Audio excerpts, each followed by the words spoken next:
You mentioned that you were a preacher for 15 years. 15 years. I'm sure most people have already figured this out about me, but yeah. So I come from the church as well, right? I used to be a preacher back in the day.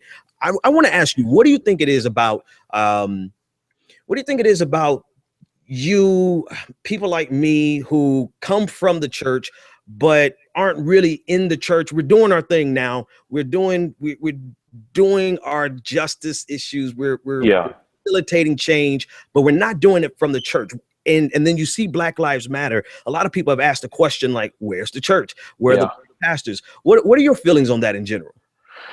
Man, I have a lot of thoughts about it. You know, it on one level, it breaks my heart because the church really all the way back to, even if we looked at early abolitionists, were often deeply Christian and deeply committed to God through the church.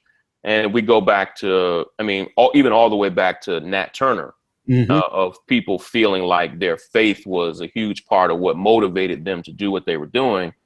And then if we look at the civil rights movement, particularly, it was so central to the movement and even to the early student movement.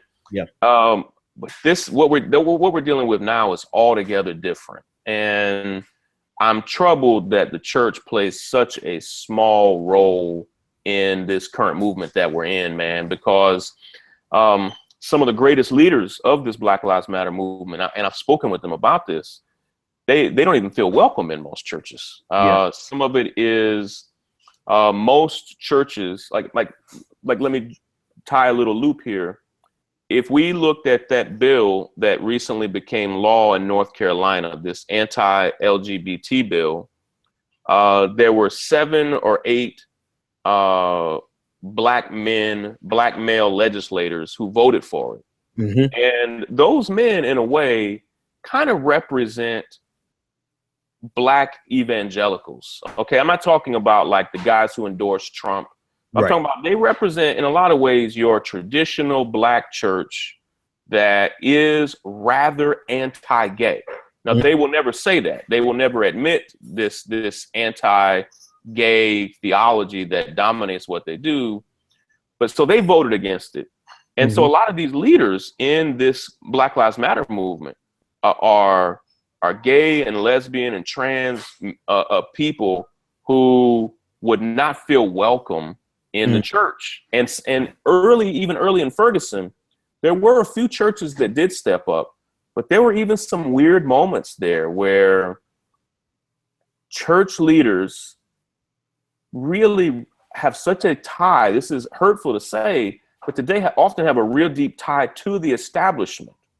And a lot of church leaders are connected to the mayor, connected to city councilmen, connected to these police chiefs. And so when young leaders in Ferguson and all over the country, in New York, in Minneapolis and other places, stepped up to protest, the first people that police chiefs and mayors went to was the Black church. Yep. And so all of a sudden, a lot of local young people, kids often, felt like, whoa, we're out here protesting the powers that be, and only to find out that the powers that be are deeply connected with the church. Right. And so it's problematic, man. And I know I've had a lot of pastors reach out to me and say, Shaun, how do we get involved? How do we contribute? But I feel like, in a sense, the church really missed an essential moment. And it still breaks my heart. You know, I'm not an active part of a church. I still love God. A lot of what I do because of my faith. Like, I feel like Jesus fought for justice. I feel like Jesus was the victim of a political execution. Yep. The machine was against Jesus. And I feel like the message of Jesus could be so relevant right now. And there are a few people telling it, but I feel like a moment has been missed, and it doesn't have to stay that way, but it's problematic, man. The Black church today is way more a part of the establishment than I ever imagined it would be. and it's funny you say that. I talk about this all the time.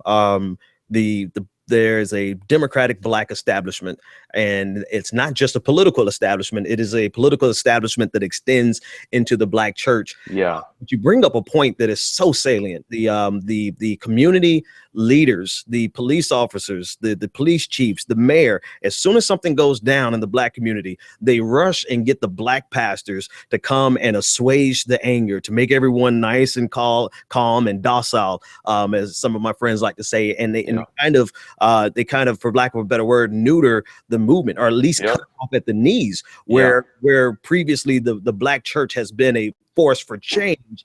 Now it's almost a force for complacency. And just me, I mean, I wanted to ask you that because for me personally, I could not see getting the work done that needed to be done from the black church. And that's a real sad indictment because of the role the black church used to play historically. Yeah. Like, for instance, all over the country, I'm in Atlanta right now, but I see this in New York as well.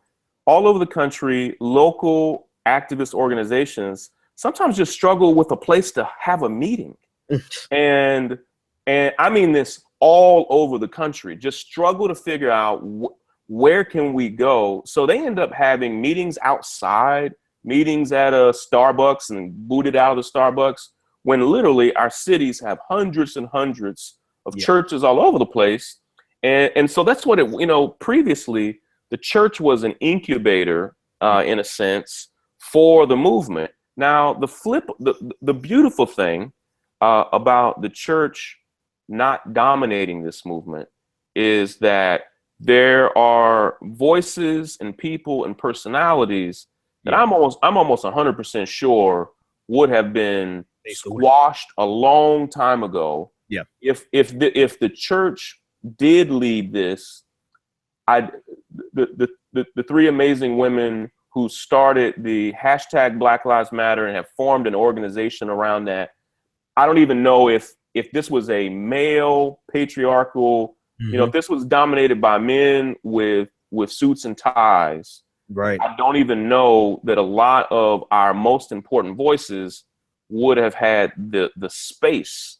So that's not to say, good for the church, because they didn't do that on purpose. But the church's mistake created an opportunity for a lot of men and women to rise up that I think would have never been allowed to be heard from otherwise. And so it was the church's loss, and it was the gain of a lot of sisters and brothers who deserved this opportunity and who have shined. Like, there are men and women that I have butted heads with, including DeRay and Netta and others, who I think if it was all about being a church dominated, it would never have happened. They'd have never had this opportunity, man. Yeah, you're right about that. And I can't agree with you more. It's a shame. I think about the civil rights movement, and I think of people like Bayard Rustin and James Baldwin, some of the most brilliant voices of the day, not giving, they took their rightful place. They had to go and snatch their rightful place, but they were not, some of the opportunity was snatched away from them because of their sexuality. And we were robbed of even more greatness and even more potential. So I you know what? I have to agree. I co-sign with that, man. It worked out exactly the way it needed to work out, so that the church did not hinder the movement. And now the church has to find, if it's going to find it at all, right, work to find its place in the movement. So I think that's a dope observation that you made there. Yeah. I want to ask you about two more things, and then I'm saving Bernie Sanders for last, because I know everybody in my room for the most part, is a Bernie Sanders supporter. But I want to ask you about Justice Together. Man, let's talk about it.